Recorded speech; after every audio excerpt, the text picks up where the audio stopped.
Midnight, were the stars and you.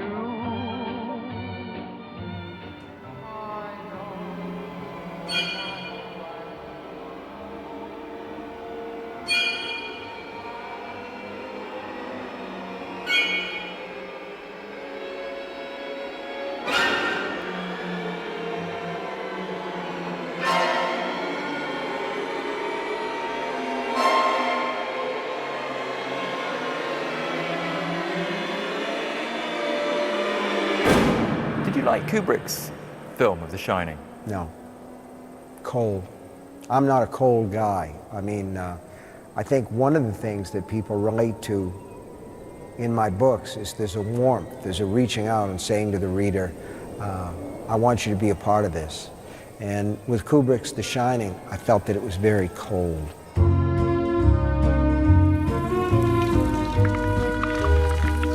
Bonjour et bienvenue dans Kinopod, le podcast grand écran.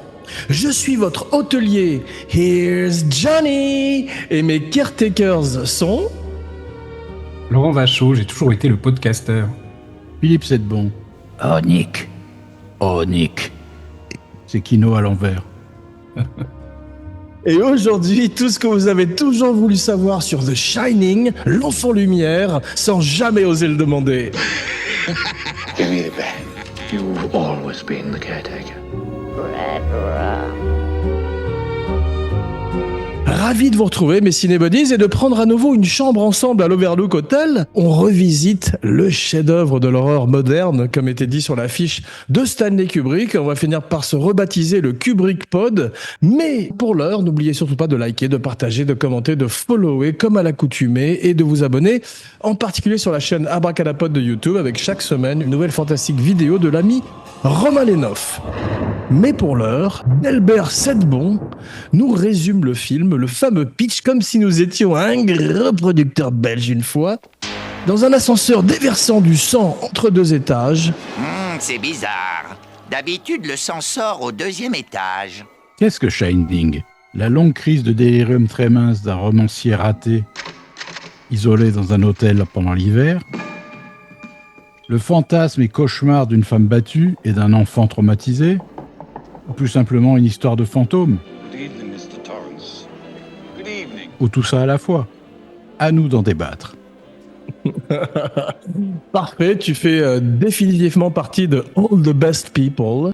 Et maintenant, je laisse la parole à un grand spécialiste de la question, le meilleur putain de podcasteur de Tombouctou jusqu'à Portland, Laurent, qui nous raconte la genèse du film. Mais surtout, quoi qu'il arrive, n'allez pas dans la chambre 237.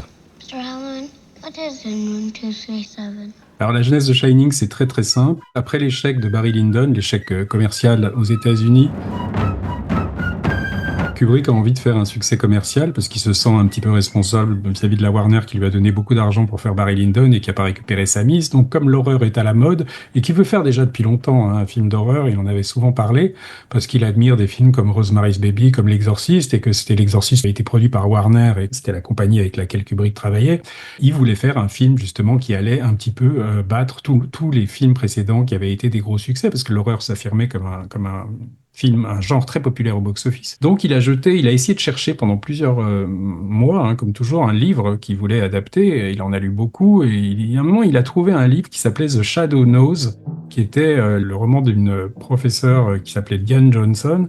Et c'était un peu un film, une histoire à la répulsion, avec une femme où on ne sait pas si elle est trop folle, si elle se sent traquée par quelqu'un, observée comme ça.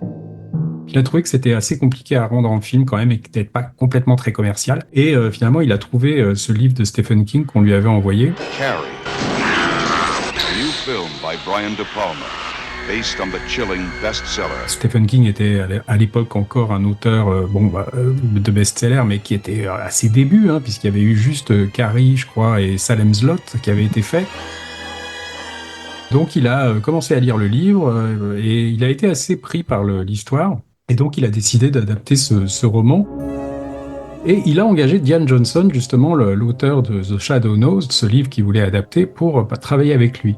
Et à partir de là, ils ont commencé une adaptation qui a vraiment pris des très très grandes libertés avec le roman. In late May of 1980, May 23rd to be exact, The Shining opened, and I wanted to see it as soon as possible. I was obsessed with Stephen King's seminal book. Ce qui a pas plu beaucoup après à la sortie à pas mal de fans de Stephen King qui n'ont pas vraiment reconnu le livre. After the movie was over, I was underwhelmed. It was nothing like the book. I felt cheated.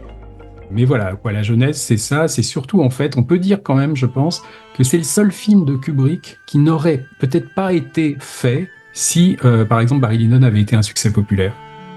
Et il n'aurait sûrement pas éprouvé le besoin d'aller dans un genre comme ça, extrêmement mainstream, d'adapter un best-seller. C'est quasiment la première fois qu'il a fait ça. Donc voilà, je crois qu'on peut dire que c'est pas qu'il avait... Aujourd'hui, c'est reconnu quand même comme un film assez personnel de Kubrick. On peut même y voir une allégorie comme ça de lui dans sa maison, qui n'arrive pas à trouver un sujet, qui a la peur de devenir fou parce que tu n'arrives pas à créer et de t'en prendre à ta famille. Mais quelque part, à la base, c'est presque comme si ça avait été presque alors pas exactement un film de commande, puisque c'est lui qui a décidé de le faire, personne ne lui a confié la tâche, mais ce film n'aurait peut-être pas existé dans d'autres circonstances, quoi. C'est vrai, et avant que Philippe ne nous parle du casting, moi je voudrais parler brièvement, parce que bon, on a plusieurs fois, comme je disais, visité déjà l'Overlook. Donc je voudrais parler quand même brièvement de Stephen King et de cette relation étrange avec le film de Kubrick. Alors au départ, apparemment, il va à une projection, il découvre le film, et bon, il aime plutôt pas mal. How did you feel about the movie itself? Well, I feel both ways. I got to see it 4 times because of commitments one place and another. C'est avec le temps qu'il a commencé à véritablement détester le film, et très vite aussi, Kubrick a été extrêmement violent avec Stephen King dans la presse et a dit, en parlant du livre, que c'était de la sous-littérature, qu'il y avait une fondation narrative très intéressante et très forte, comme dans les livres d'horreur, mais que ça restait de la merde, en gros, et il a été d'une violence inouïe avec Stephen King. Donc on peut comprendre que Stephen King a été très blessé. And there are an awful lot of things about that movie that I think are flawless and beautiful and just marvelous. And then there are other times when I feel as though I'd given Stanley Kubrick a live grenade and he heroically threw his body on it. Et Laurent, et c'est vrai que King a écrit une version également d'une mouture du scénario que Kubrick n'aurait même pas lu. Non, il l'a lu. C'est pas vrai qu'il l'a pas lu et qu'il l'a pas aimé du tout. Donc il a décidé de reprendre son... Et je pense que le scénario de King était pas très bon parce que c'est ce qu'il a fait. Après, il a utilisé le scénario en fait qu'il a un petit peu remanié pour faire la mini-série qui est sortie à la télé, puisque Shining a été adapté 2 fois au cinéma et à la télé. Et King a écrit l'adaptation de son propre livre pour la télé. Et c'est franchement pas Philippe, on dit qu'effectivement l'écrivain d'un livre n'est pas fatalement le mieux placé pour en faire l'adaptation cinématographique. As-tu jamais adapté un de tes polars ou un de tes livres, toi, Philippe ? Non. Non, au contraire, moi, j'ai adapté pas mal de livres, de romans connus ou moins connus, et j'ai compris très vite que la seule façon de respecter, c'est de trahir. Parce que c'est pas le même média, c'est pas le même langage, c'est pas la même construction. Et donc, tu es obligé de lâcher le livre, c'est-à-dire de garder l'essentiel, le squelette, et après tu rajoutes ce que tu veux. Tu peux même raconter d'autres histoires à l'intérieur de l'histoire, mais il faut surtout pas, ou alors à de très rares exceptions, respecter la structure d'un livre.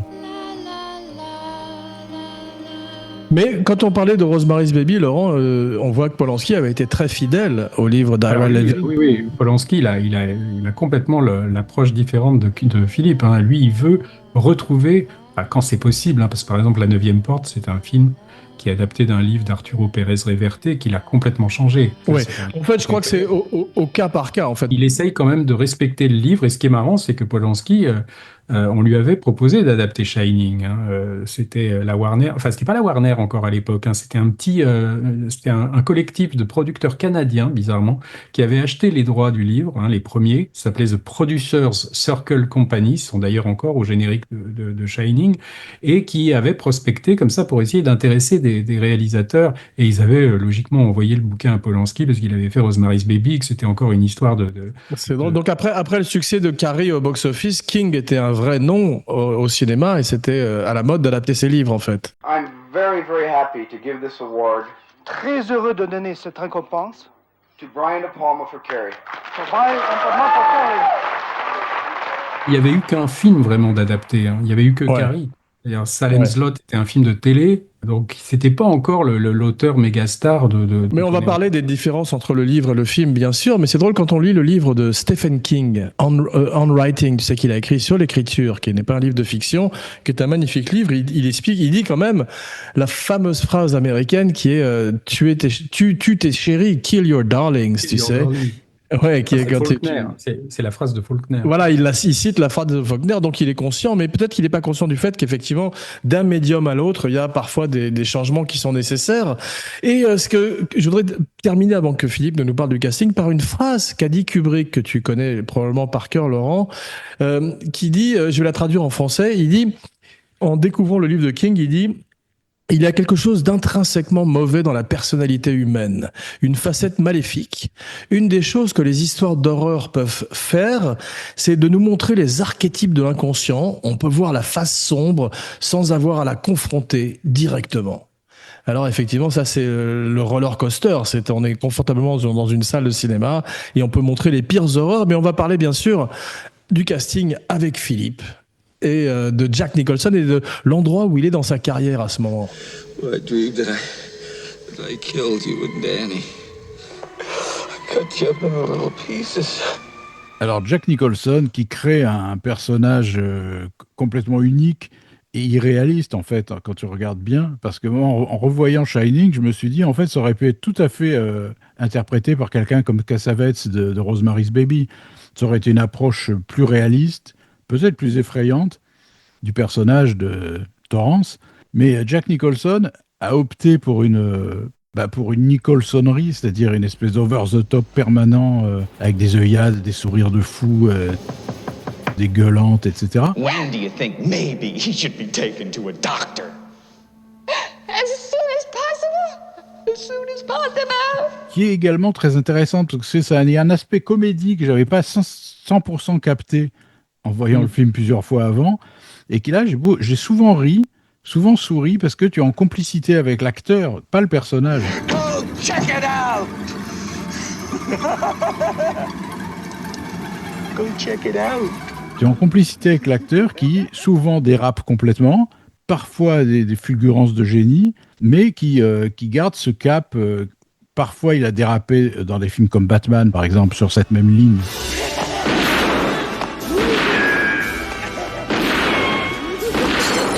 Là, c'était beaucoup moins bon, mais dans Shining, c'est magnifique ce qu'il fait, mais il faut le tenir. What about Jack Nicholson in The Shining? Were you pleased with that? I thought he did a wonderful job. Faut pas espérer voir un vrai personnage profond. Mais justement, ça c'est une fois de plus Kubrick qui fait 50 prises, qui lui demande d'en essayer une extrêmement outrancière, qui garde la plus outrancière. And you seem shocked that the director do that many takes. To me, the great Stanley Kubrick was an actor's enemy.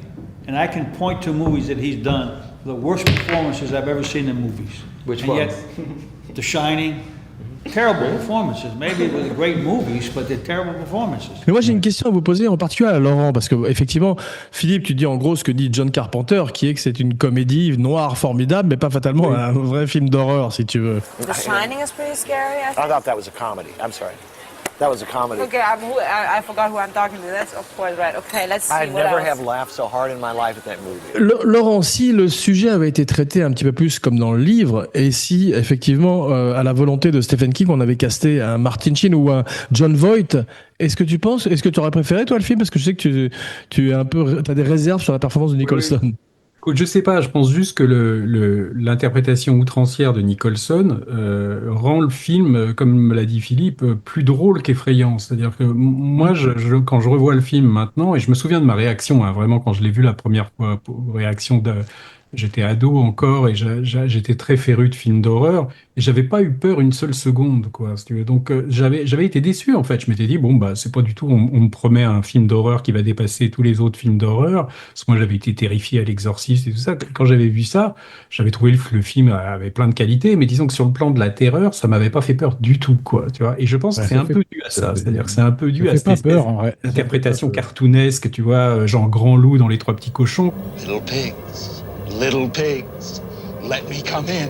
Qui te fait rire, hein, franchement, parce qu'il est assez drôle. Hein, moi j'étais d'accord avec toi, mais j'arrête pas de redécouvrir des choses dans ce film. Et c'est vrai, quand on voit la scène où il est assis sur le lit avec son fils. Never do anything to hurt you. Never. Et qu'il l'aime, il veut lui dire qu'il l'aime, mais en même temps, on a l'impression qu'il va lui manger le visage. Il fait très peur quand même, là, Jack Nicholson, non ? Non, il fait pas très peur. Enfin, moi, je trouve pas non plus. Non.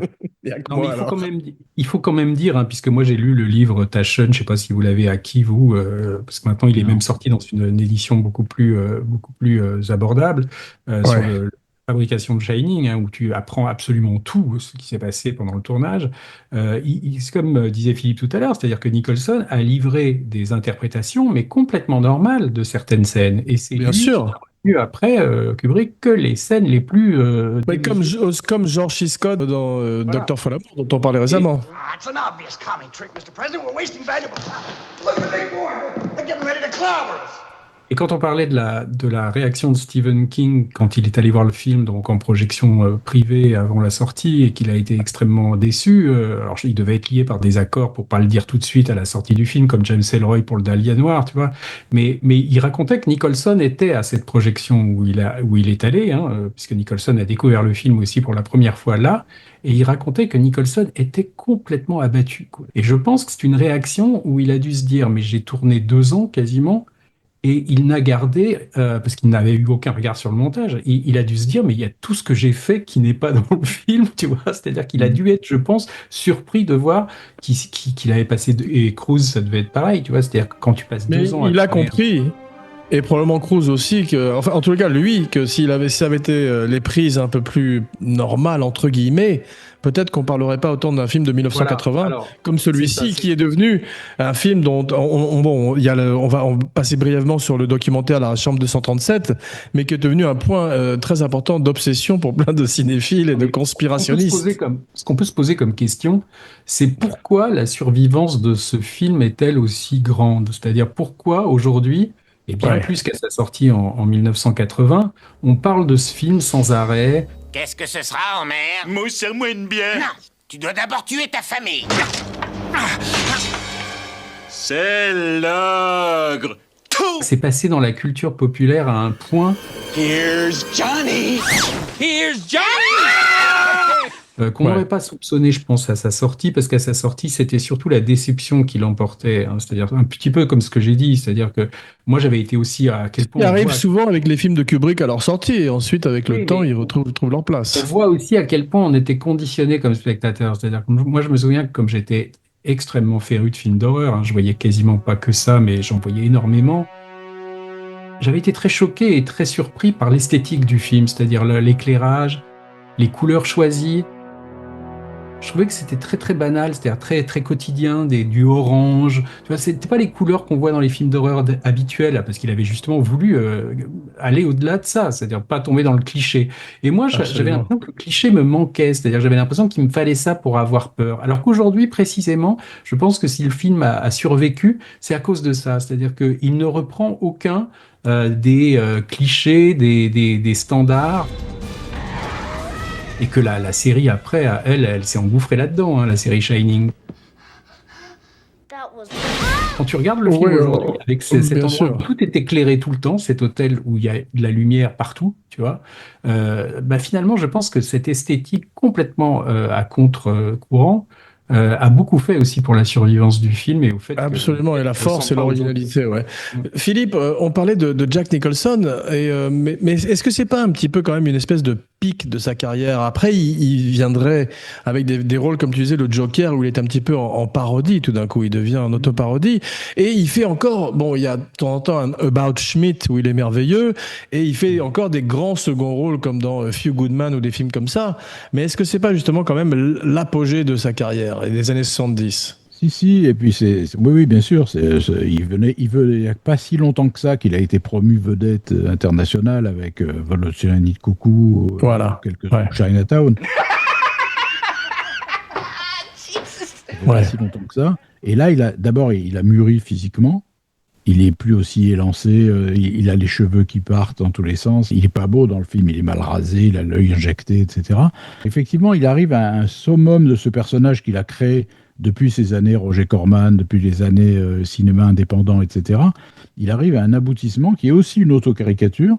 Et après, c'est très difficile de redevenir un acteur normal parce qu'il a poussé les limites très loin là-dedans.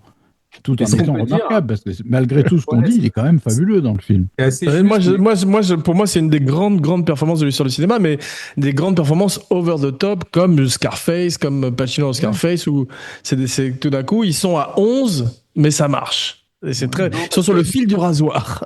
Ce qui marche pas très bien, c'est que ce personnage finalement n'a pas de réalité, je trouve. C'est-à-dire que c'est une sorte de caricature, d'auto-caricature même.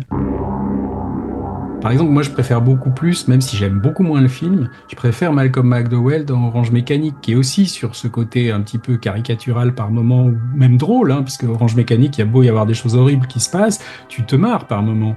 Et je trouve que c'est justement, t'as besoin de te marrer pour accepter ce qu'on te montre. Mais dans un film d'horreur, comme ça, je trouve, comme Shining veut faire peur, hein, que c'est un film qui veut faire peur, je trouve que d'avoir fait jouer Nicholson de cette manière-là, c'est une manière quand même aussi de neutraliser l'horreur assez vite. Et justement, oui, mais il n'était pas intéressé tellement par l'idée de faire un film d'horreur, il voulait faire autre chose. Hein. Je suis assez d'accord avec toi, mais il y a une partie dont Nicholson et Stephen King savent vraiment de quoi ils parlent, c'est l'addiction, l'alcoolisme.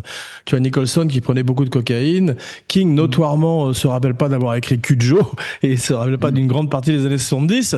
Donc c'est vrai que le film quand même montre très très bien, autant que Lost Weekend ou que Living Las Vegas, Nicolas Cage, montre en parlant de over the top, montre très très bien l'horreur de l'addiction. Donc là on n'est plus dans la comédie, on est dans un type qui boit de l'alcool fantôme avec un barman fantôme. C'est beau. Goddamn soul. Just a glass of beer. Mais ce qui fait peur, pour moi, hein, ce qui fait peur dans le film quand je l'ai revu là, c'est pas Nicholson du tout. Il fait pas peur, Nicholson. Par contre, c'est des actions hors de Nicholson. Je pense par exemple au moment où il rentre dans le bar la deuxième fois et où on commence à entendre de la musique à l'intérieur et où on marche le long du bar et c'est bourré de monde. C'est une fête, c'est carrément la fête du soir. Il va jusqu'au bar au milieu de la foule. Là, moi, ça m'a fait peur. C'est un truc de fantôme qui fait carrément peur. Ou ce plan génial et tellement discuté d'espèces de chiens, d'hommes déguisés en chiens, en train de faire quelque chose d'inavouable à un monsieur en smoking. C'est des moments qui foutent le frisson, tu sais pas pourquoi, mais ça oui, ça fait peur. Mais ça ne tient pas du tout au personnage de Nicholson. C'est quelque chose d'autre, indéfinissable. C'est vrai. Est-ce que, pour moi, il y a parce que je voudrais que ce podcast soit également un peu quand même une lettre d'amour à une actrice qui a été beaucoup décriée dans le film et que je trouve absolument sublime personnellement. Vous allez tous les deux me dire ce que vous en pensez. Mais en fait, je voudrais juste dire, avant que tu nous parles de Shelley, que c'est un film muet. Ce sont des acteurs du muet, que ce soit Nicholson, que ce soit elle. C'est un film muet parlant. Tu sais, il y a quelqu'un qui a dit des films de George Miller, en particulier de Fury Road, que c'était un film muet très bruyant. Et c'est vrai, il y a aussi ça dans The Shining, si tu veux. Ces visages outrés peuvent rappeler Murnau. Et c'est ça qui est beau aussi. Donc, Shelley Duvall. Shelley Duvall, l'actrice égérie de Robert Altman, qu'il a découverte, qui lui a donné un paquet de rôles dans Trois femmes, dans Popeye. Non, oui, c'était Popeye, c'était lui. Bien sûr. Où elle était l'incarnation de Olive Oil, la copine de Popeye. He needs me, he needs me. Et ensuite, elle est devenue productrice. Elle a produit des séries télé d'horreur ou de fantastique. C'était un personnage très intéressant, à 100 000 lieues des canons hollywoodiens, puisque c'était une grande gigue toute maigre, avec des yeux comme ça un peu globuleux, etc., mais qui était excentrique, complètement excentrique. Je parle pas dans la vie, hein, je parle du personnage. Si elle était venue un peu plus tard à Hollywood, elle aurait fait 7 films avec Tim Burton. Pardon à toi. Elle en a fait un. Elle en a produit un. Hello, I'm Shelley Duvall. Welcome to Fairy Tale Theater. Aladdin and his wonderful lamp. C'est elle qui a lancé la série télé qui s'appelait Fairy Tale Theatre. C'est ça. Et elle a produit un des premiers films de Tim Burton pour cette série, quoi. Et je crois que c'était dans cette série qu'il y a eu un remake de La Belle et la Bête de Cocteau avec Klaus Kinski et Suzanne Sarandon. Hello, I'm Shelley Duvall. Welcome to Fairy Tale Theater. Beauty and the Beast. Ah bon? Ah, ça, je sais pas. Ouais. Réalisé par Roger Vadim. You steal my rose. The one I love the most. Waouh! Arrêtons tout de suite l'émission, que j'aille le voir, et on se retrouve dans 1h30. Yeah. Shelley Duvall, alors bon, Laurent, Shelley Duvall, notoirement, tout le monde a dit qu'elle s'est fait torturer à cause du documentaire de Making the Shining. Mais quand on regarde, comme Otto Preminger a traité Gene Sieber, en fait, c'était des vacances pour Shelley Duvall.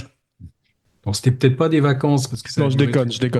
C'était épuisant, c'est qu'il fallait juste qu'elle soit en permanence dans un état de c'est ça. Prisonnière permanent. C'est pas facile à avoir tous les jours Non, mais ce qui a été très très exagéré, c'est cette espèce de documentaire qu'a fait Viviane Kubrick sur le making of et qui en fait recèle les seules images qu'on a vraiment de Kubrick en train de diriger Shining. Shelley, I'm telling you, it's too many times. Every time he speaks emphatically, you're jumping, and it looks funny. Nobody even said roll There's video. no desperation. Oh, come on. What do you mean roll 2 video? seconds. We're sitting there because they say, wait a minute, and then you say on the radio, when you go. do Et ça, en fait, ça a été fabriqué complètement, c'est-à-dire que moi, j'avais interviewé l'assistant monteur de ce documentaire, qui était un jeune homme qui à l'époque était très jeune, qui s'appelait Gordon Steinforth, et qui m'avait raconté en fait que le premier état du documentaire, il y avait des scènes où tu voyais Kubrick et Shelley Duvall se marrer, qui étaient très très bons camarades et tout. Well, I don't sympathize with Shelley. It doesn't help you, wouldn't it? Yes, it does. It does. Et quand Kubrick a vu pour la première fois le documentaire, il a dit non, ça va pas du tout. Il a demandé à ce qu'on vire toutes les scènes où il était sympa pour ne garder que les scènes où il était cassant. C'est-à-dire qu'il voulait donner l'image de quelqu'un de terrifiant, de craint, tu vois, comme le magicien d'Oz, quoi, le gars qui veut se fabriquer une image, tu vois. Et en fait, il paraît que la fille était très très mécontente et qu'ils se sont violemment disputés parce qu'elle voulait pas donner cette image-là de son père, quoi. Donc il y a aussi une image qui a été vachement fabriquée par ce documentaire. C'est ça. Les mêmes images, c'est pour ça que j'en parlais un peu légèrement, parce que même Shelley Duvall, plus tard dans sa carrière, a dit que c'était une grande expérience et que Kubrick était un très grand metteur en scène. Mais je pense qu'elle a craqué comme Nicholson a craqué, c'est-à-dire que ça durait trop longtemps, quoi. C'est-à-dire que ça tournait plus d'un an. Bon, il y a un moment, tu te dis, refaire 180 fois une prise, à quoi ça sert, tu vois. On peut remettre en cause cette technique-là, qui, moi, me paraît, quand tu vois Eyes Wide Shut et tout ça, bon, tu te dis, est-ce que ça valait vraiment le coup de faire 150 prises de ça, tu vois, quoi. Là, c'est vrai qu'on touche un peu à la folie. Slate 99, take 49, clappers on end. Oh, once again, please. No, dear. Cut it. Slate 99, take once 53. more, please. Cut it. It's hopeless. Print it! Oh, take one. Alors, je veux bien qu'ils les mettent dans un état à force de recommencer, d'état nerveux, tout ça, mais bon, moi, je pense que c'était ça qui faisait que les films mettaient trop de temps.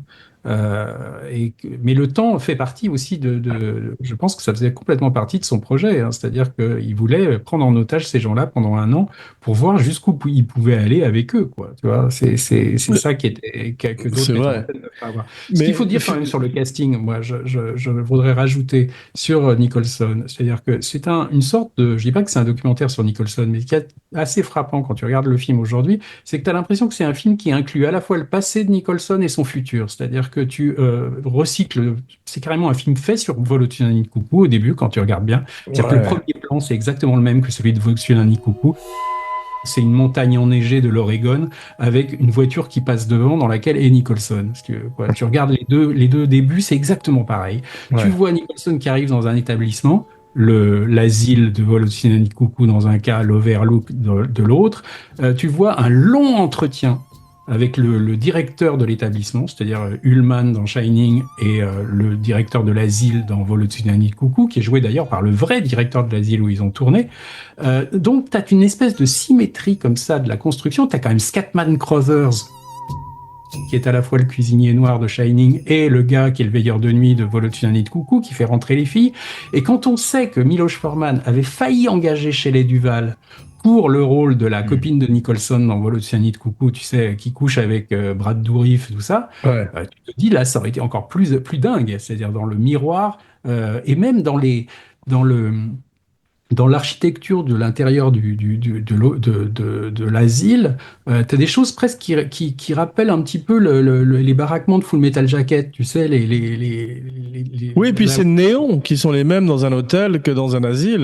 Je pense qu'il a vraiment utilisé le bagage de Nicholson. C'est-à-dire, Nicholson, à l'époque, il venait d'avoir l'Oscar pour Vol au-dessus d'un nid de coucou. Il était donc associé à une image de mec dans un film de dingue quand même, parce que Volodymyr Coucou, ça se passe, c'est un film sur la folie, sur les psychiatres, les traitements de choc. Donc il y avait l'idée comme Nicholson était déjà l'incarnation du fou un peu quelque part, et il a poussé ça à fond, tu vois. Et il a quelque part créé le futur de Nicholson, c'est-à-dire ce mec qui a fait Les Sorcières d'Eastwick, qui a fait le Joker, tu vois. Enfin, il a quand même, c'est un film charnière dans le sens où ça il a forgé effectivement la personnalité que deviendra Nicholson. Mais Philippe, il y a un truc dont tout le monde dit, tout le monde reproche au film que Nicholson arrive dans l'hôtel et qu'il est fou dès le début. Well, you can rest assured, Mr. Ullman, that's not going to happen with me. Mais là, je suis pas complètement d'accord avec cette théorie, parce que moi, quand qu'il soit dans la voiture avec sa femme et son fils au début, et on sent qu'il est préoccupé. C'est un type qui a des problèmes d'alcool, qui a du mal à écrire.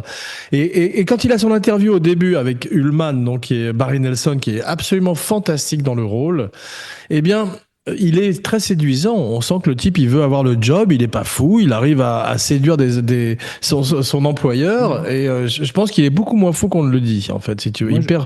Longtemps, ça m'a énervé, effectivement, quand il arrive et qu'il a ses sourcils diaboliques et qu'il ses sourires en coin, etc. Et après, d'un seul coup, je l'ai revu avec d'autres yeux, cette fois, et je me suis dit, en fait, il est en manque. Il est mal, voilà. Ça fait 4 mois qu'il est sur le wagon, exactement. Voilà. Et il est ultra nerveux, il est pas sûr de lui, donc il fait des grimaces, il est tendu, il réplique du tac au tac, et en fait, il est en manque.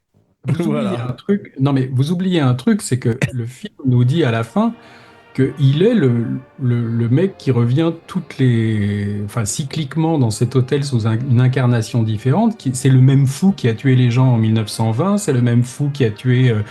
il est différentes incarnations de ce gardien. Donc, quelque part, quand on dit il est fou dès le départ, c'est vrai, puisqu'il est quelqu'un qui a déjà tué dans des incarnations précédentes, tu vois, quoi. C'est vrai, ouais. Quelque part, c'est déjà inclus dans l'ADN. Ce qui est vraiment pas très réussi par rapport à... Si tu analyses la construction du scénario de Shining, c'est pas un très bon scénario. On pourrait même en parler avec Francis et avec Philippe sur le plan vraiment de la construction, parce qu'il n'y a pas de progression dramatique. Si tu veux un scénario, tu crées une progression dramatique.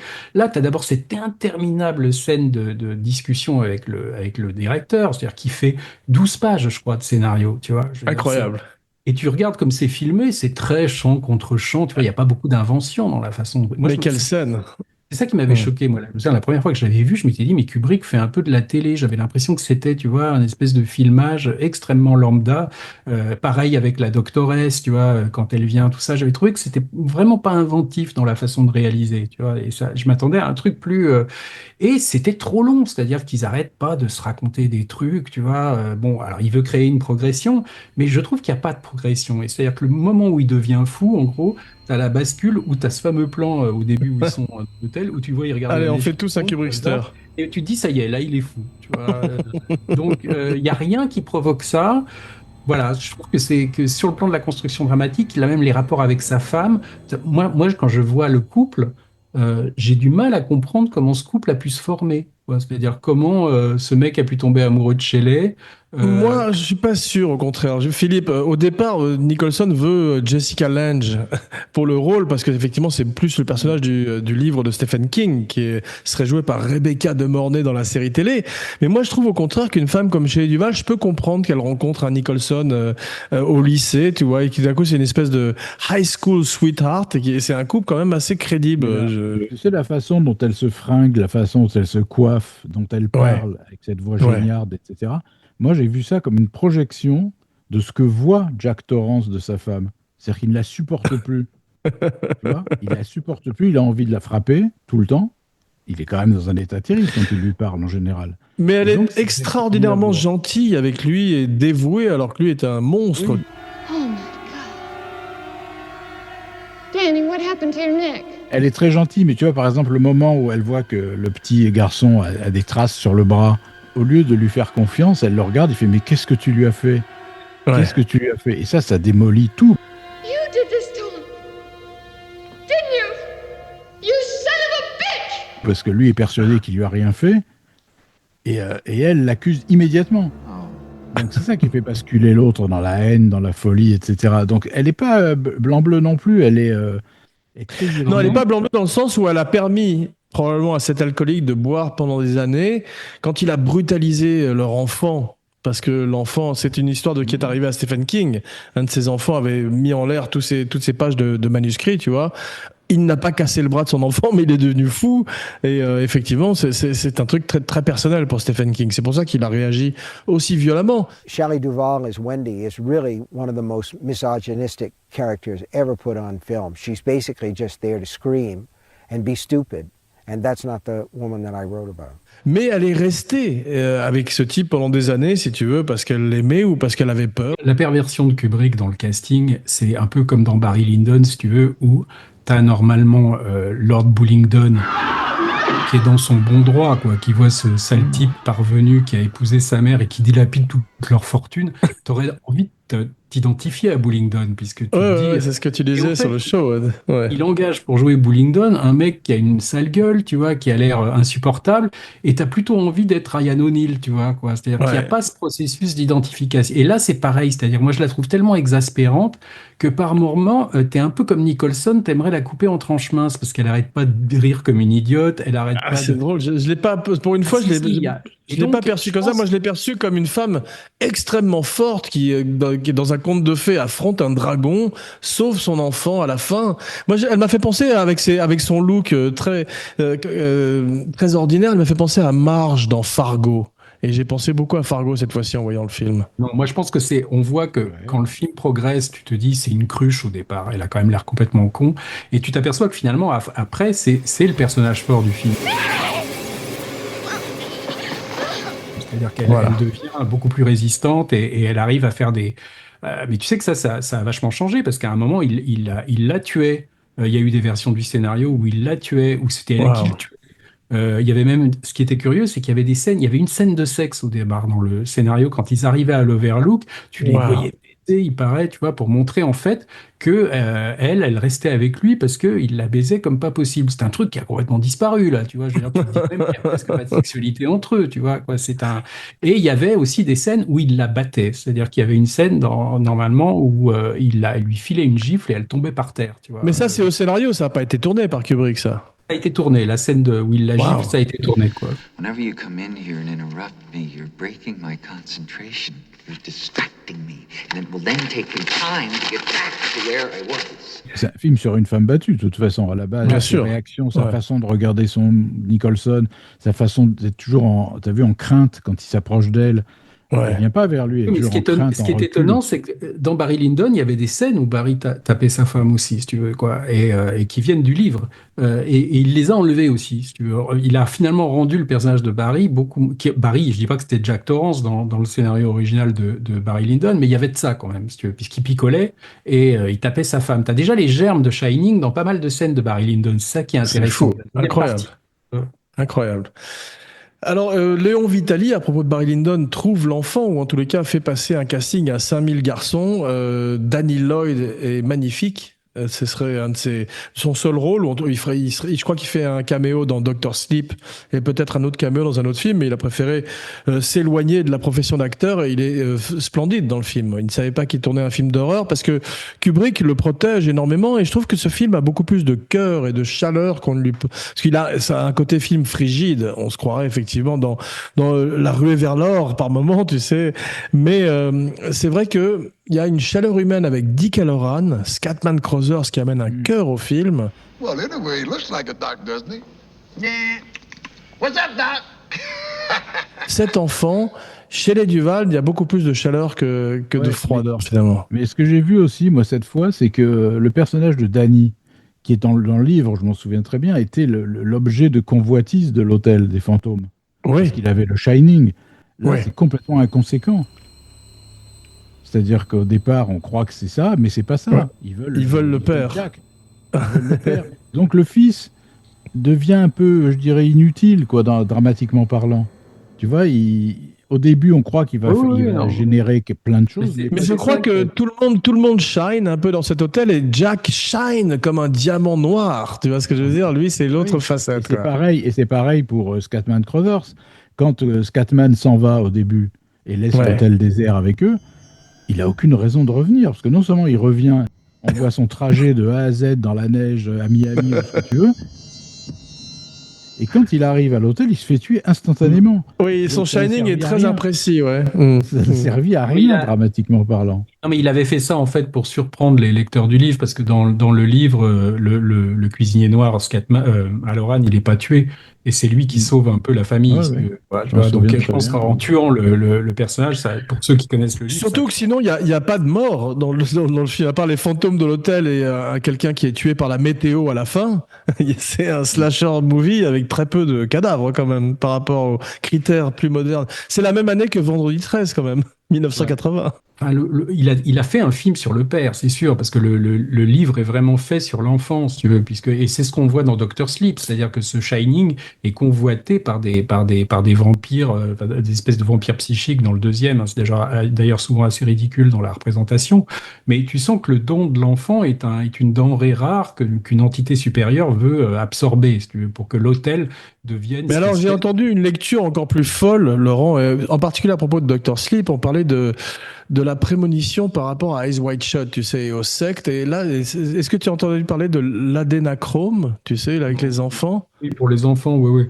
Non, mais après, je te dis, c'est des films où il y a tellement de trucs délirants qui sont écrits. Alors, on peut toujours se dire, est-ce qu'il a pensé à ça? Est-ce que c'est nous, après, qui tirons des fils qui sont pas forcément... parce que ce qui est sûr, c'est que la victimisation des enfants, c'est un thème sous-jacent chez Kubrick. Tu le trouves partout, c'est-à-dire que ce soit depuis Lolita même presque, tu vois, puisque tu as quand même Peter Sellers qui recrute des gamines. Tu as quand même Orange Mécanique, même si c'est un voyou, tu vois, il est quand même victimisé par le traitement Ludovico. Barry Lyndon, tu as quand même Bullingdon qui se fait donner des coups de trick par Barry. Shining, tu as quand même, on apprend un enfant aussi qui a été quand même martyrisé par son père. Full Metal Jacket, c'est les jeunes GI qui sont soumis à un traitement de choc et il y en a un qui se fait sauter la cervelle.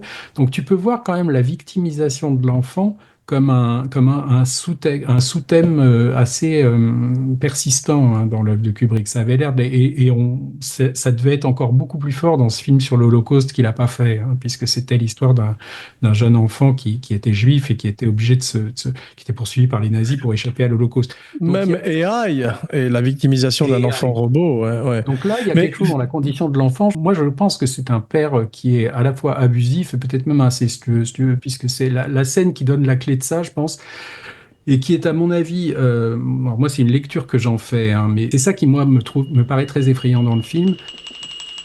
C'est quand tu vois cette fameuse scène où Danny rentre dans la chambre où son père est en peignoir, assis complètement prostré sur le lit comme ça, qui est d'ailleurs un plan qui vient du Silence de Bergman, hein, c'est-à-dire que le film Le Silence, qui était une influence clé pour Shining, tu vois en fait, bon, il vient s'asseoir à côté du père, il commence à discuter, et tu remarques qu'il y a un énorme miroir en face du lit. Hein, c'est-à-dire que tu vois d'ailleurs quand Nicholson est assis et que le gamin rentre, il y a un plan comme ça où tu vois le Nicholson qui se reflète dans ce miroir, qui est le miroir de la coiffeuse, enfin je sais pas, enfin le truc qui est près du lit, tu vois.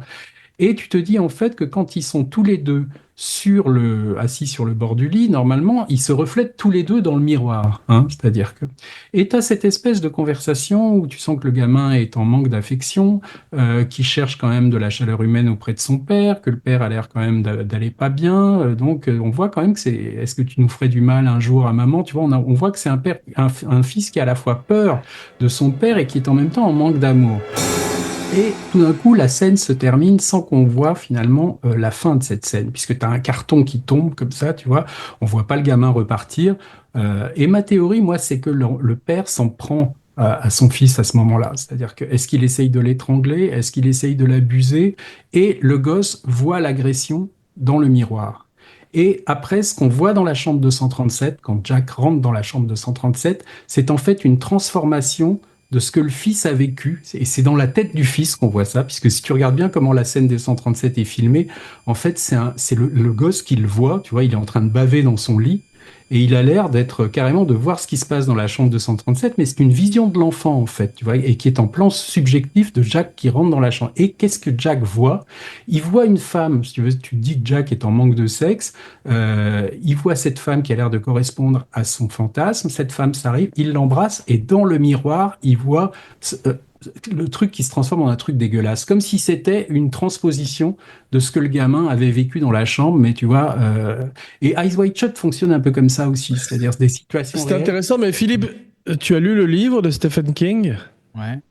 Cette femme qui est dans la baignoire est une femme qui a vécu dans l'hôtel dans les années 30 ou 40, de même que ce chien qui est en train de faire une pipe à ce vieil homme bien habillé dans la chambre. Tout ça, c'est Roger de Dogman, tu vois. Donc tout ça sont les fantômes du passé.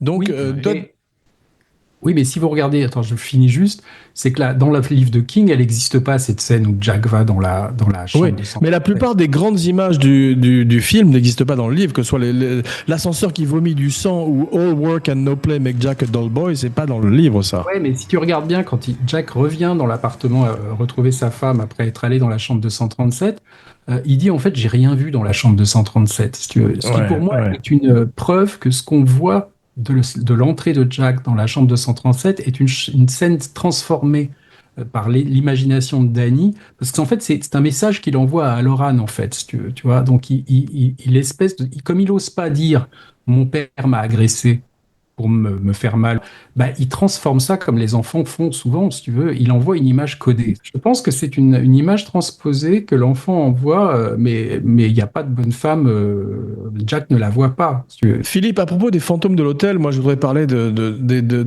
parmi les plus grandes scènes du film et de mes scènes préférées de l'histoire du cinéma, qui sont les scènes avec Joe Turkel. It's good to see you. It's good to be back, Lloyd. Butler's Pizza. Et les scènes avec Philip Stone, qui sont des acteurs qui reviennent chez Kubrick. Oui, localisés toutes les deux dans le bar, dans l'hôtel, le bar de l'hôtel. Ouais. Joe Turkel, qui est un acteur kubrickien par excellence, qui était dans Les Sentiers de la Gloire et Ultime Radia et dans d'autres, je crois. Il a cette espèce de tête émaciée, inquiétante. Il a une tête de vampire, si tu veux. Et là, il joue le barman rassurant à qui on parle et qui finit par lui fournir ce dont il a un besoin maladif, c'est-à-dire du whisky. Et il lui fournit du whisky qui n'existe pas. Puisque on voit, la première fois qu'on voit le bar, il est entièrement vide. Il n'y a pas une seule bouteille en vue.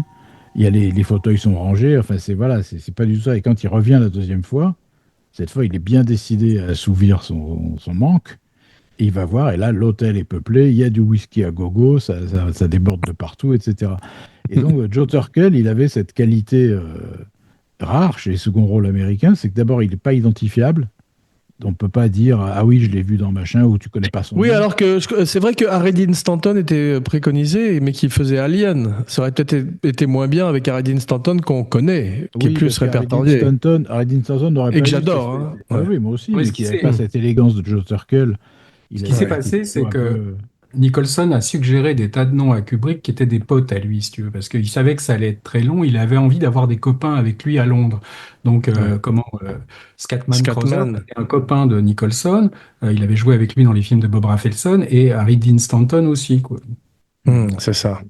Et Turkel, il s'est incarné dedans, puisqu'on le connaissait, on le connaît peu, le grand public le connaît pas du tout. Et donc, quand on le voit dans Shining, on l'identifie à Lloyd. C'est Lloyd, le barman. C'est ça. Et après, il ferait effectivement Tyrell, le créateur des réplicants dans Blade Runner. Et ça reste... C'est kubrickien. Très kubrickien, ouais. Blade Runner, puisque ça se termine même par des images de Shining, quoi, puisque c'est le générique original. What do they call you around here, Jeevesy? Grady, sir. Delbert Grady. Philip Stone, grand acteur anglais, à la carrière classique de grand acteur anglais, théâtre, télévision, cinéma, etc. Lui aussi pas très identifiable. C'est un grand mec costaud avec le crâne chauve et qu'on a vu déjà chez Kubrick. I wonder, where exactly is it he goes to work of evenings? Et qui est absolument incroyable dans le film parce qu'il il fait peur pour le coup. Alors que c'est un espèce de grand majordome impassible et très poli. C'est un peu Nestor dans Tintin, quoi, tu vois. Et voilà. À part qu'il fait peur parce que c'est Vous savez qui le double en français ? C'est une grande idée. Jacques François. Grady ? Oui, monsieur. Delbert Grady ? C'est ça, monsieur. Ah oui, c'est pareil, c'est fantastique. Même le jour. C'est ainsi, monsieur Trans. Et vous savez bien sûr qui double Jack Nicholson. 5 mois de tranquillité, c'est tout ce que je demande. Oui, bien sûr. Jean-Louis Trintignant, ouais. Et qu'en pense Tony ? Il a hâte de visiter cet hôtel, je parie. Parce que vous trois, vous pourriez manger toute une année sans avoir 2 fois les mêmes menus. Je suppose qu'on ne vous a rien dit à Denver à propos de la tragédie qui s'est déroulée ici l'hiver 70-71. Mais c'est vrai que les scènes entre Nicholson et Philip Stone sont extraordinaires parce que tu as tout d'un coup Jack qui est très moderne et cet acteur qui est quasiment shakespearien, guindé, et comme tu dis, Philippe, il fait peur parce qu'il est habité, et peut-être que si on avait quelqu'un de plus répertorié comme Harry Stanton, ça marcherait moins bien aussi, si tu veux. Ça marcherait beaucoup moins bien, d'autant plus qu'il joue le mauvais génie de Jack. Ouais. C'est-à-dire qu'il lui dit, tu vas quand même pas laisser ta famille te traiter comme ça, tu vas pas être une lavette, en gros, c'est ça qu'il lui dit. C'est pas le mauvais génie, hein, c'est que c'est lui, quoi. C'est-à-dire que c'est une autre incarnation de lui-même. C'est-à-dire que c'est le même personnage ça, c'est qui l'analyse. est dédoublé. C'est un petit peu comme dans, si tu regardes bien les toilettes rouges de Shining, là où se passe cette scène entre les deux personnages, entre Jack et le majordome. C'est un peu comme la chambre spatiale de 2001, c'est-à-dire où le mec se retrouve, tu vois, dans différentes incarnations à différents âges. C'est-à-dire qu'il se voit dans la baignoire, enfin dans la salle de bain plus vieux, tu vois, enfin jusqu'à ce qu'il devienne mort. C'est un peu ça, c'est-à-dire c'est le lieu de la transformation. C'est-à-dire c'est qu'on a l'impression qu'il y a les différentes incarnations du personnage qui cohabitent dans un endroit qui a l'air coupé de l'espace et du temps, tu vois quoi. C'est-à-dire Dans ce cas-là, ça voudrait dire que le Jack d'aujourd'hui qui se retrouve dans les toilettes avec le Jack d'hier a perdu la mémoire de tout ça. Et c'est ce méchant Jack, Philip Stone, qui lui ramène à la réalité de son état. Parce que si tu regardes bien, il y a toujours cette énigme bizarre, c'est-à-dire que t'as ce gars, il s'appelle Grady, hein, donc si tu regardes bien, il vit dans les années 20, là, puisque c'est Grady. Ouais. Un bal des années 20. Et Ullman, quand il raconte en fait la tragédie originelle de l'Overlook à Jack au début, il dit que c'est pendant l'hiver 1970, où il y a un mec qui s'appelle Delbert Grady, c'est-à-dire que c'est un autre Grady, si tu veux. C'est Charles, celui qu'on voit là dans les années 20, tu vois. Et Charles, il a deux gamines, tu vois, aussi. Donc, tu as l'impression quand même qu'il y a Grady, Torrance, tu vois, et tout ça est le même personnage, quoi. Donc, il y a quand même... Les gens comprennent pas, c'est-à-dire ils croient que le Grady qui a tué ses gamines en 1970, c'est celui qu'on voit. Non, parce que c'est dans les années 20, le bal qu'on voit, là. C'est une espèce de passage de flambeau du mal qui est très intéressant parce que c'est effectivement ces idées de réincarnation qu'on va voir à la fin dans cette photo dont on va beaucoup parler dans un instant. Et ce retour à la conscience de Jack, de ce qu'il est, passe par le whisky. Ouais. C'est ça aussi. C'est que le moment où il est plus on the wagon, il redevient ce qu'il était. C'est-à-dire qu'il accepte cette nouvelle réalité, il accepte qu'il est Grady, en gros. Et ça passe par l'alcool. Oui, il accepte ses démons, mais tu sais, Kubrick est très clair, en fait. Le film est très clair parce qu'il dit « Je donnerai mon âme pour une bière ». Donc, effectivement, il vend son âme au diable pour ce whisky, pour ce Jack Daniels. Il y a le mot Jack, d'ailleurs, dedans. Il y a le mot Daniels, comme Danny. Mais et ce barman est content parce qu'en fait, il dit « On n'a pas besoin de votre argent ici ». Il parle du management. Et en fait, c'est le diable. Et ça, c'est magnifique. Je sais pas si c'était dans le livre de King, mais c'est très clair dans le film. Oui, mais tu peux te dire finalement, c'est un peu comme ce qu'on disait sur Rosemary's Baby, c'est-à-dire tu pourrais presque voir tout le film en te disant qu'il n'y a pas de fantôme, quoi. C'est-à-dire que tout ça est à la fois un gamin ou un homme à Loran qui a des pouvoirs qui fait qu'il voit le passé, c'est-à-dire qu'il a le pouvoir de visualiser ce qui s'est passé dans certains lieux, et tu as un type qui est en manque d'alcool ou qui picole et qui voit des choses qui ne sont pas là.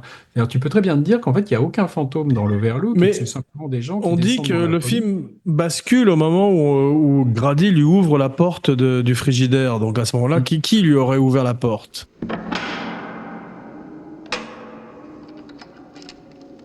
C'est le moment où il n'y a pas d'autre explication, parce que ça peut pas être Shelley qui lui ouvre, tu vois. Là, Kubrick dit il y a des fantômes, quoi. Il le dit clairement, quand même. Oui, mais c'est comme Rosemary's Baby à la fin, où on voit pas le bébé, mais on suggère quand même que le bébé est pas très normal et qu'il y a effectivement que c'est peut-être bien le bébé du diable, tu vois. Mais juste, le film est quand même fait très très longtemps, où tu peux te dire que tout se passe dans la tête de Jack, tu vois. Et Absolument, mais je suis bien content qu'ils prennent un parti pris au bout d'un moment et qu'ils choisissent le surnaturel. Je trouve ça très fort. Parce que ce qui est amusant, c'est que, en fait, cette faculté de Jack, parce qu'on te dit que Jack a peut-être le Shining aussi, mais qui est un Shining beaucoup plus faible que celui de Danny. C'est-à-dire qu'il voit des choses, c'est-à-dire il le sait pas, mais il a un don. Et que si tu regardes le livre de King, c'est-à-dire que ce don, en fait, est créé en fait par l'abus, c'est-à-dire par la victimisation. C'est-à-dire que c'est quand tu as été victimisé, quand tu as été abusé, tu as des super pouvoirs, enfin des espèces de facultés étranges qui commencent à apparaître. T'as ça aussi, si tu veux, c'est une lecture que tu peux faire d'Eyes Wide Shut, c'est-à-dire quand tu vois que Nicole Kidman peut peut-être être une des femmes qui est brainwashée, utilisée comme sex slave dans l'orgie, tu vois, t'as l'impression qu'elle a des moments aussi de clairvoyance dans le film, c'est-à-dire elle appelle son mari juste au moment où il va coucher avec la prostituée séropositive, comme si c'était, tu vois, elle voyait ce qui se passait, qu'il était en danger, si tu veux. Il y a un espèce de truc comme ça. Et t'as Malcolm McDowell dans Orange Mécanique qui dit que le traitement de Ludovico a l'air tout d'un coup de lui faire voir le monde de manière différente, quoi, et que les images ont l'air plus réelles. Enfin, il y a une faculté les sens ont l'air altérés par le mauvais traitement. C'est ça qui est assez incroyable. Et tu te dis que Jack a lui-même été dans le bouquin de King, tu vois, qu'il est lui-même victimisé par un père alcoolique. Donc tu as l'impression que les sévices peuvent donner naissance à une espèce de faculté extrasensorielle. Well, in view of all the ground we have to cover today, I suggest we go have a quick look at your apartment and then get started straight away. Il y a un truc qui m'a frappé au début du film, Philippe, c'est à quel point on passe tout d'un coup quand il mentionne le fait que cet hôtel devient un vaisseau fantôme en quelques heures. Et c'est vrai que tout d'un coup, on voit des gens qui quittent l'hôtel et on voit cette espèce de tour que donne Ullman à la famille avec Barry Watson, cette espèce d'assistant qu'on voit très peu et qui est lui-même une espèce de fantôme de l'hôtel. Just like a ghost ship, huh? Et c'est vrai qu'il y a une ambiance extraordinaire avec ces longs passages de Steadicam et extraordinaire de Garrett Brown. Et juste une question, Laurent. C'est vrai que Werner Herzog était présent sur le plateau et qu'il a suggéré des idées? Oui, c'est ce qu'on apprend en lisant le livre Taschen là, de Leon Critch. En fait, Werner Herzog, il y a même une photo dans le bouquin de Werner Herzog sur le tournage de Shining avec le gamin. En fait, Werner Herzog venait sur le plateau de Shining pour parler à Jack Nicholson qui voulait engager pour Fitzcarraldo, pour jouer le rôle qu'a tenu Klaus Kinski après, quoi. Klaus Kinski, le meilleur ami de Philippe, je tiens à le préciser. Quand même. Ouais. Il a assisté à quelques scènes, tournage de quelques scènes du film, et notamment toute la séquence où le gamin est sur son tricycle, et la séquence célèbre là où il traverse le lounge.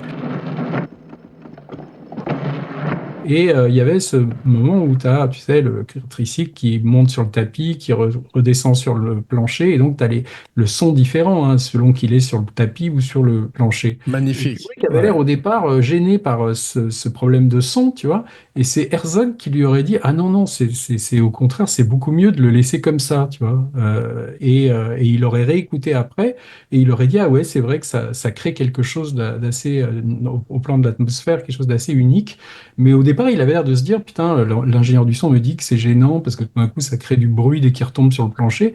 Et il a dit non, faut le garder. C'est magnifique. Je trouve que ce changement de son, c'est comme s'il rentrait dans une dimension, puis en ressortait, puis re-rentrait, puis en ressortait, tu vois. C'est vrai. Au moment où il est sur le tapis et qu'il voit les jumelles, et tout d'un coup, il est définitivement rentré dans la dimension horrifique, quoi. Il faut quand même se replacer aussi que si Kubrick a fait ce film-là aussi, moi je dis toujours qu'en fait que quand Kubrick se décide sur un sujet, il faut que l'histoire lui parle, mais il faut aussi qu'il y ait la possibilité de tester un nouveau jouet. C'est-à-dire pour Barry Lyndon, c'était cette espèce d'objectif, tu sais, qui pouvait permettre de filmer à la lueur des bougies, et là c'est cette caméra. Tu vois, qui venait d'être mise au point pour pouvoir courir sans tremblement. Et je pense qu'il a voulu jouer avec ça. Et il a voulu concevoir des séquences où justement la Steadicam serait utilisée à son maximum. Tu vois, donc cette longue séquence. Donc Shining a quand même été pensé, je pense, pour jouer avec la Steadicam et pour essayer de faire un film. Alors, il l'a pas fait entièrement avec la Steadicam, mais quand même avec des scènes où ce nouveau jouet pourrait être mis à contribution. Tu vois. J'étais une fois de plus frappé par la beauté de la musique de Wendy Carlos et à quel point elle contribuait à l'ambiance de conte de fées, parce qu'on a beaucoup parlé de Jour de colère au début, qui est magnifique, avec déjà des voix comme des voix de chaman, tu sais, qui annoncent le fait que cet hôtel est construit sur un cimetière indien. Et qui parle donc du génocide aussi indien. Si tu regardes la musique de Vol au-dessus d'un nid de coucou dont je parlais, la musique du début, il y a aussi les sons indiens. Et il y a d'ailleurs un indien dans Vol au-dessus d'un nid de coucou. Absolument, absolument. Ouais. Avec la scie musicale magnifique, c'est vrai. Mais il faut dire que la musique de Wendy Carlos, ex-Walter Carlos, hein, puisque c'est un transsexuel, Ouais. et de Rachel Elkin, ça s'est très très mal passé avec Kubrick parce qu'elles avaient composé, mais je sais plus, presque 2 heures de musique, tu vois. Et finalement, il a gardé très très peu de choses et il a rajouté des morceaux classiques et elles ont été horriblement vexées par ça. C'est-à-dire qu'elles se sont dit, putain, mais en fait, il a rien gardé de ce qu'on a fait et il a foutu des musiques qu'elles trouvaient moins bien que ce qu'elles avaient fait. Moi, il existe, hein, je l'ai, moi, l'enregistrement complet de la musique de Rachel Elkind et je trouve pas que ce soit meilleur que ce qu'il a mis comme Ouais, musique intéressant. additionnelle, hein, notamment le morceau de Bartok. Mais voilà, c'est pas une collaboration qui a été décrite comme très heureuse. Mais il y a un truc que fait Carpenter et Tarantino sur les sets de leurs films qui se passent dans la neige, The Thing et Hateful Eight, c'est de baisser la température au maximum de façon à ce qu'il y ait de la buée qui sort de la bouche des acteurs. Kubrick ne fait pas ça. Et je trouve que c'est pas grave. Ça renforce presque le côté conte de fées, où tout d'un coup, t'as cette espèce de lumière bleutée qui a été changée, je crois, pour le 4K, non, qui est devenue blanche, malheureusement. Ouais. Mais il faut dire qu'il tournait, et en fait, il faisait une chaleur à crever quand il tournait la c'est ça, ça se voit. C'est pour ça qu'il n'a pas fait comme Friedkin, qui lui avait réfrigéré complètement. Exactement. Ça n'a pas empêché les deux films d'avoir un incendie spectaculaire pendant le tournage, tu vois. L'Exorciste aussi? Ah bah l'Exorciste, le décor a complètement brûlé, oui, à cause de Incroyable. justement des espèces de trucs de procédés de réfrigération où il y a eu un court-circuit à un moment et ça a déclenché un feu pendant un week-end. The power of Christ compels you!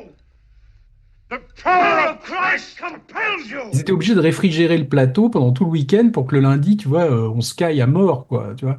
Et pendant le week-end, il y a eu un problème et le décor a brûlé. C'est dingue, il y a une photo magnifique d'ailleurs où on voit Kubrick qui est mort de rire avec le décor brûlé derrière lui. Le feu a commencé juste après le tournage du plan, quand tu vois Shelley qui voit le mec, tu sais, qui a la gueule complètement défoncée et qu'il est avec un verre de whisky et qui dit superbe soirée. Great party, isn't it?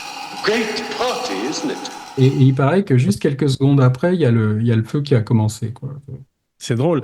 Mais à propos de feu, le film de Kubrick se termine dans la glace, le livre de King se termine dans les flammes. Et c'est ça, effectivement, c'était cette espèce de chaudière qui explosait à la fin. Et je trouve que c'est beaucoup plus beau d'avoir cette idée d'homme glacé et cette idée de labyrinthe qui n'est pas dans le livre, parce qu'au départ, il a donc effectivement des espèces de créatures dans un topiary. Comment tu dis un topiary en français? Bon, c'est des animaux taillés dans le buis des haies du labyrinthe. Voilà. Comme tu vois. Exactement. Et quand tu les regardes pas, elles changent. Quand tu les regardes pas, elles changent de position.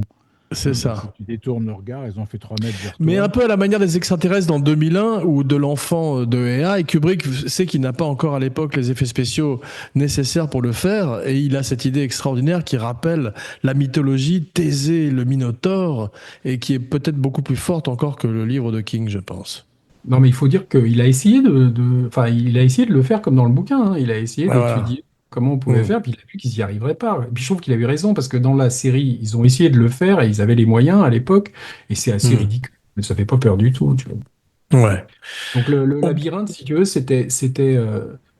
il y a ce qui est rigolo, c'est que quand tu vois ce fameux plan du début de l'hélicoptère, là, à la fin du générique, quand on voit découvre l'Overlook pour la première fois, bah, tu vois qu'il n'y a pas de labyrinthe, quoi. C'est-à-dire, si tu positionner le labyrinthe par rapport à l'hôtel, tu vois après que donc il triche énormément sur les lieux. Tu vois bien aussi que cet hôtel ne pourrait jamais contenir les salles absolument énormes qu'on voit, tu vois, la salle de bal, tout ça. Tu te dis, mais c'est où dans ce... Donc il y a un élément fantastique aussi qui est conditionné, qui est créé par cette espèce de lieu qui a presque l'air tu vois, de s'agrandir la nuit comme un animal vivant, l'hôtel, tu vois, quoi. T'as l'impression qu'il change aussi, quoi.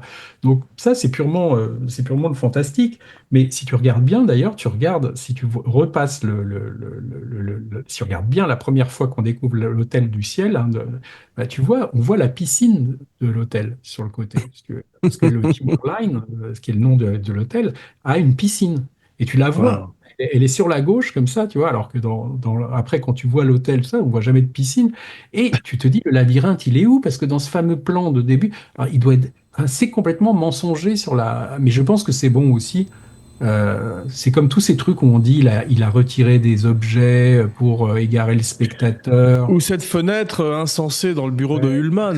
Ouais. Mais je vous croyez sais pas pas. vous croyez pas que le labyrinthe qu'on ne voit pas, donc, en fait, il rentre dans la maquette. Il y a une maquette du labyrinthe. Sublime plan, ouais. Et donc, je Ouais, pense enfin, qu'à un moment, c'est dans sa tête. Il rentre dans la maquette du labyrinthe. Non, et parce que il se tu vois quand même la mère et l'enfant se balader de jour dans le labyrinthe, tu vois. Belle scène, ouais. Et le directeur, quand il leur fait visiter l'hôtel au départ, il leur parle du labyrinthe. Donc le labyrinthe a l'air d'avoir quand même une existence, tu vois. Mais ce qu'il faut voir là, quand même, c'est que le personnage d'Ullman avait une autre réalité dans le film à la base, puisqu'il y avait cette dernière scène à l'hôpital où Ullman donnait au gamin la balle jaune qu'on voyait venir de la chambre de 137, tu vois. Donc, tu te dis, est-ce que Et en plus, on voyait pas Nicholson Jolet, on disait qu'il avait disparu et qu'on savait pas où il était. Donc, il y avait. Ullman était à l'origine dans le scénario un personnage qu'on pouvait peut-être croire un peu comme le Ziegler d'Eyes Wide Shut, c'est-à-dire un type, tu vois, qui a un peu de visage, c'est-à-dire que il était à la soirée, il était peut-être là, il a l'air de savoir quelque chose sur ce qui s'est passé, et il a coupé ça, je pense, parce que c'était trop confus, c'est-à-dire qu'on se disait, mais alors quoi, Ullman est un fantôme, tu vois, qu'est-ce que c'est que ce truc, tu vois. Ouais, dans le livre, c'était un vrai méchant Ullman, et dans la série télé, il était joué par Elliot Gould. Ouais, c'est vrai. Mais voilà, quoi, je pense que il a eu raison d'enlever cette scène de fin et de terminer juste. Parce que ça se terminait quand même sur la photo, hein, mais juste avant la photo, il y avait cette scène à l'hôpital où Ullman retrouvait Shelley Duvall et lui disait qu'ils avaient fouillé le labyrinthe et que personne n'avait trouvé le corps de Jack, quoi. Mais c'est beaucoup plus fort cette photo. J'ai découvert, grâce à vous, Burnt Offerings, où on a effectivement également Oliver Reed qui est emprisonné dans les photos à la fin. J'ai pensé aussi au Phantom Carriage. Et il y a beaucoup de films comme ça où tout d'un coup on voit que Kubrick s'inspire d'autres films mais les digère magnifiquement. Burnt Offerings, c'est quasi sûr, puisque même King avait raconté que le livre Burnt Offerings lui avait été une influence quand il avait écrit Shining. Donc c'est les photos qu'on voit à la fin de Burnt Offerings, où tu vois que Oliver Reed et sa famille se sont transformés en anciens occupants en photo. Bah, ça pour moi c'est carrément un emprunt peut-être inconscient que Kubrick a fait pour la fin, tu vois. C'est exactement la même fin. Absolument. On peut parler brièvement du mimétisme des acteurs avec leur metteur en scène. Quand même, à la fin, quand il est mal rasé et mal coiffé, avec une absence de vanité merveilleuse pour une star d'Hollywood et assez rare, c'est Kubrick, physiquement, quand même. C'est exactement... Ouais, d'autant que, apparemment, Jack a toujours eu des problèmes de poids, puisqu'il est devenu très très gros par la suite. Mais là, c'était la première fois qu'on le voyait empâté. Et donc, je pense qu'il l'a fait. Je ne sais pas s'il l'a fait exprès, mais en tout cas, il l'a fait. C'est vrai qu'il ressemble plus à Kubrick grâce à ce changement physique, plus le début de barbe, plus la calvitie, plus tout ça. Et c'est vrai qu'on pense à Kubrick, évidemment. Absolument. Kubrick qui a découvert le Big Mac sur le plateau de The Shining et qui, paraît-il, en faisait une énorme consommation. Il y en a un, moi, je trouve, après, qui ressemble à Jack dans Shining, c'est Milich. Tu sais, le loueur de costumes dans Eyes Wide Shut. Il a le même peignoir bleu dégueulasse, tu vois, les mêmes cheveux et la calvitie un peu, tu vois. T'as l'impression que c'est une sorte d'avatar de Jack Torrance. Tu vois, il aurait pu être le gardien de l'hôtel aussi. Philippe, je voudrais revenir brièvement sur la scène de la baignoire, qui est quand même magnifique, qui rappelle effectivement les Diaboliques, là, cette fois-ci, et où on a cette femme au début qui est très belle et très bien castée, parce que ça pourrait être une très belle femme des années 20 ou 30, c'est pas un mannequin des années 70. Très irréel, très bien dirigée, parce qu'elle n'a aucune expression. Elle a des mouvements très lents, comme une girafe ou quelque chose comme ça. Elle est désincarnée quasiment. On voit toute la concupiscence dans les yeux de Jack. Et ce qui est magnifique, c'est que cette vieille dame, après, qui avance vers lui, ça m'a fait penser au Deadite de Evil Dead. C'est très moderne, ça aussi. Quand elle se met à rire comme ça, on n'est pas très loin de ces univers de démons et également, effectivement, de l'exorciste. Oui, et de certains films italiens, je ne sais plus comment il s'appelait, Lucio Fulci ou des choses comme ça. Tu vois, tu avais des zombies à moitié décomposés qui rigolent, etc. C'est une image très série B, en fait. Ouais. C'est la seule où il se permet ça dans le film. Comme on pouvait parler, tu sais, de survivance de la nouvelle de Schnitzler, là, qui voulait déjà adapter à l'époque, nouvelle qu'a donnée Eyes Wide Shut.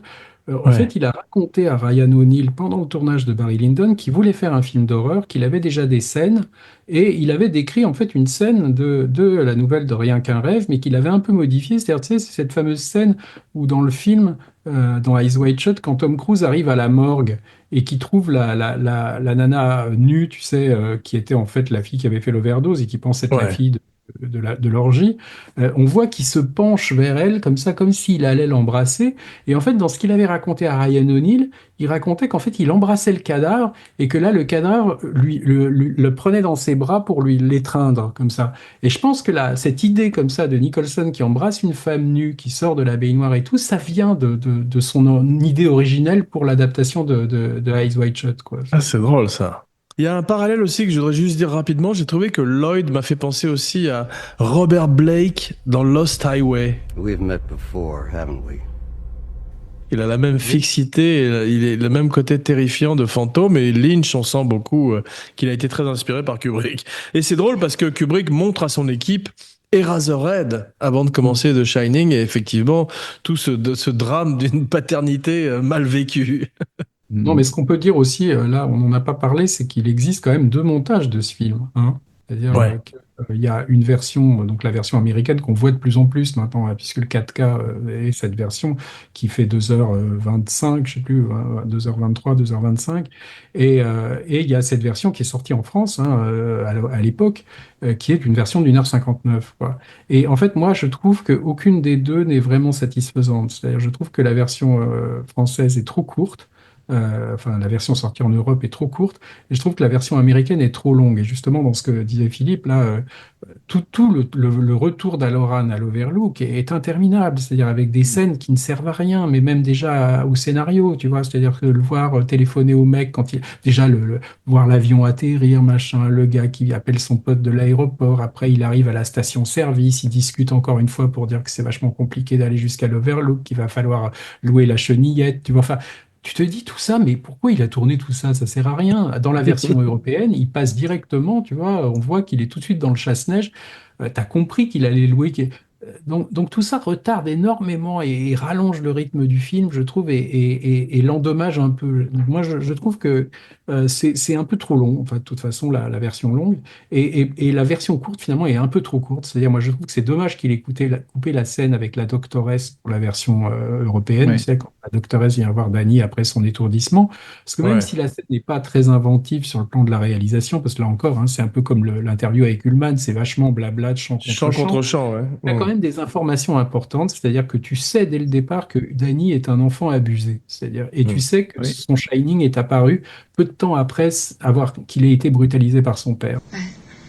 On this particular occasion, my husband just used too much strength and he injured Danny's arm.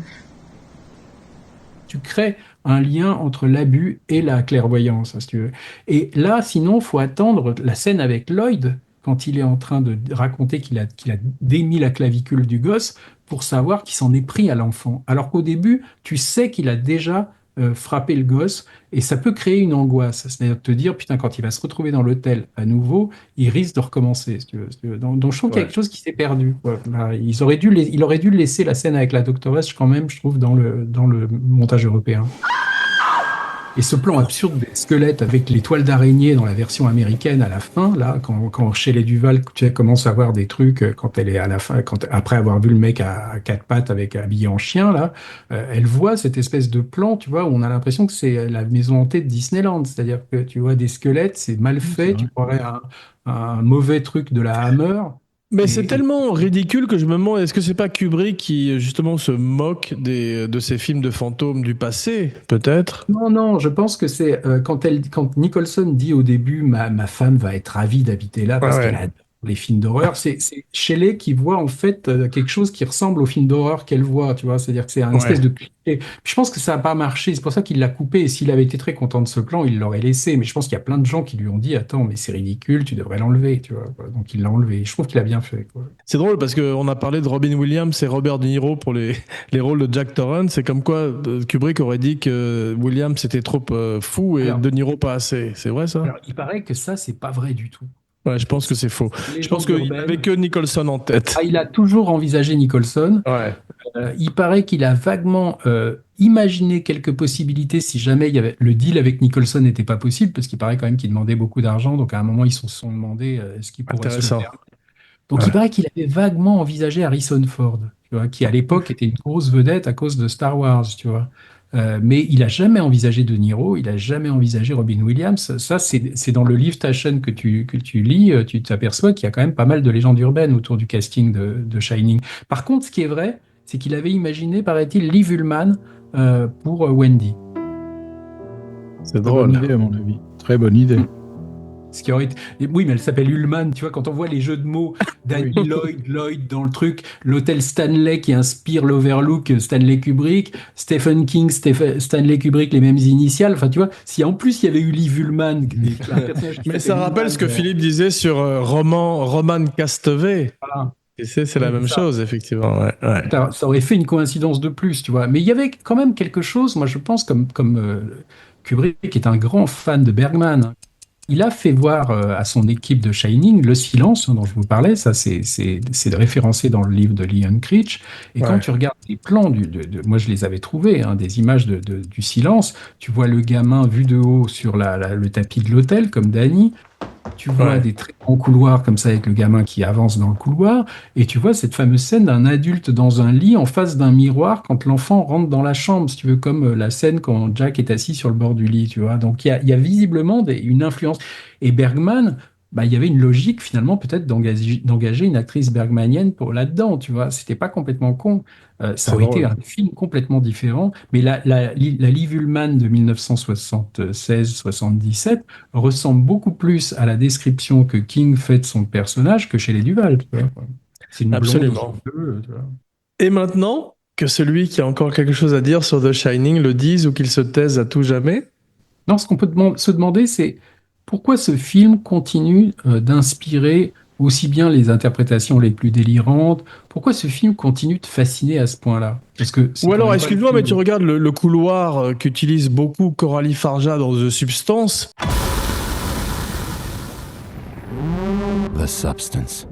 Il doit tout à The Shining, quoi.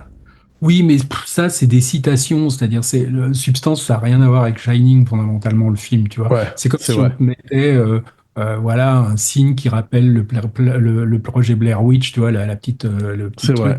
C'est des espèces de citations, c'est pas franchement une influence. Pour répondre à ta question, Laurent, moi je crois que c'est un film, tu vois, je l'ai vu pas mal de fois dans ma vie, certainement pas autant que toi, mais disons une bonne quinzaine de fois. Et c'est un film qui évolue avec ta vision, ton âge, ta cinéphilie. C'est-à-dire que moi, je me souviens l'avoir détesté la première fois que je l'ai vu, mais parce que j'adorais le roman de King, donc je l'avais détesté. Je trouvais que c'était n'importe quoi, que Nicholson en faisait des tonnes, etc. Ensuite, j'ai commencé à l'aimer en vieillissant, en découvrant d'autres choses, en oubliant le roman de King et en découvrant des choses. Et là, pour la première fois, je le vois comme une comédie noire. Ouais, Donc, tu vois, c'est des moi, choses qui évoluent tout doucement par rapport à soi-même. oui, mais ça, tu peux dire qu'il en va un peu de tous les films comme ça. Pas forcément. Il y en a que tu peux revoir sans que ta vision se modifie complètement. Moi, Tu je peux pense qu'il l'adorer était pour plein de... il était en avance quand même sur le plan de marier l'horreur et la comédie, si tu veux. C'est-à-dire, qui est un truc qu'on voit souvent aujourd'hui, si tu veux. Bien Même sûr, quand tous les films de A24 ou de Néon, tu vois effectivement Même ce. Tarantino, il y a quand même quelque chose sur marier le gore avec le fun.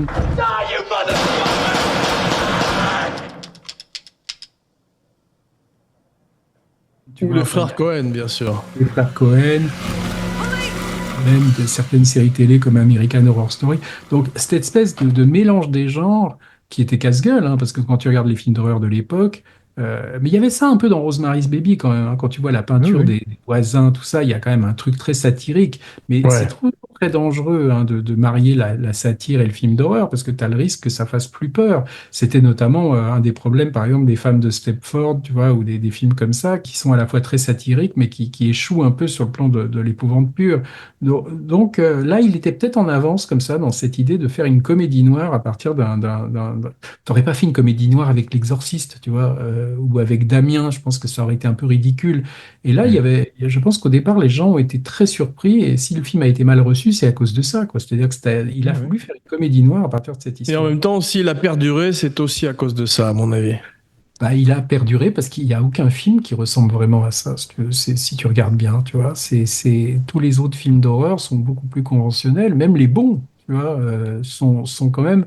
Là, il y a quand même peut-être que c'est. Je me demande jusqu'à quel point les imperfections ou les choses ratées ne donnent pas un cachet finalement avec le temps au film, tu vois. C'est-à-dire que parce qu'il y a un grand débat, hein, même chez les Kubrickiens, c'est est-ce que Shining est un film raté, mais qui pour des raisons mystérieuses, parce on n'ose pas dire que Kubrick a peut-être raté quelque chose, et Eyes Wide Shut pareil, est-ce qu'on n'a pas extrapolé en cherchant des clés ou des interprétations complètement farfelues pour essayer de donner un sens et une valeur à finalement un film qui n'en a pas tellement. Tu vois, les gens qui n'aiment pas Kubrick souvent disent ça, c'est-à-dire que les gens inventent des choses parce que sur l'écran il n'y a pas assez, quoi, tu vois, donc il faut aller chercher des sens cachés parce que le film ne parle pas assez de lui-même. Mais franchement, moi, je pense que la richesse cinématographique d'un film, c'est aussi tout ce que tu peux y voir. C'est-à-dire que quelqu'un va y voir quelque chose, quelqu'un d'autre va y voir autre chose, et c'est pour ça qu'il voulait jamais interpréter, lui, ses films, parce qu'il savait que si jamais il disait, bah voilà, ça veut dire ça, bah, il coupait finalement court à toute interprétation. Et comme Lynch, bien sûr. I wonder where you were going. Mulholland Drive. That's where I was going. On parle encore de ce film aujourd'hui, c'est parce que tous les mystères de ce film, qui peut-être sont des imperfections au départ, qui peut-être sont des choses pas complètement bien calées, mais qui ont la vertu, en tout cas, de provoquer le débat et de faire que ce film existe encore.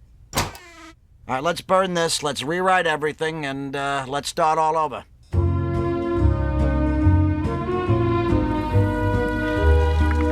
Bien, merci mes cinébuddies pour ce voyage dans le Colorado, dans la banlieue de Londres.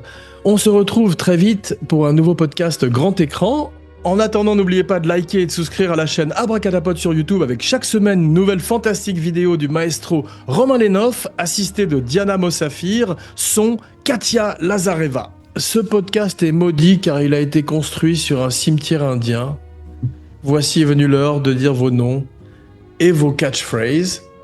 Laurent et Philippe. Laurent Bachot, bonjour chez vous. Philippe Sedbon. Oh, Nick. Oh, Nick.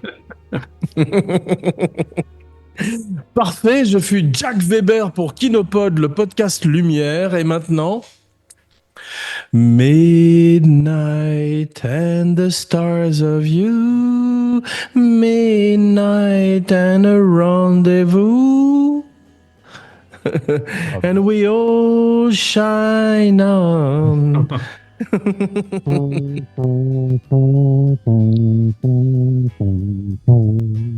Ouais, parce qu'on n'a pas dit que le titre était en fait inspiré de cette chanson de John Lennon, quoi, qui s'appelle ouais. Shine On.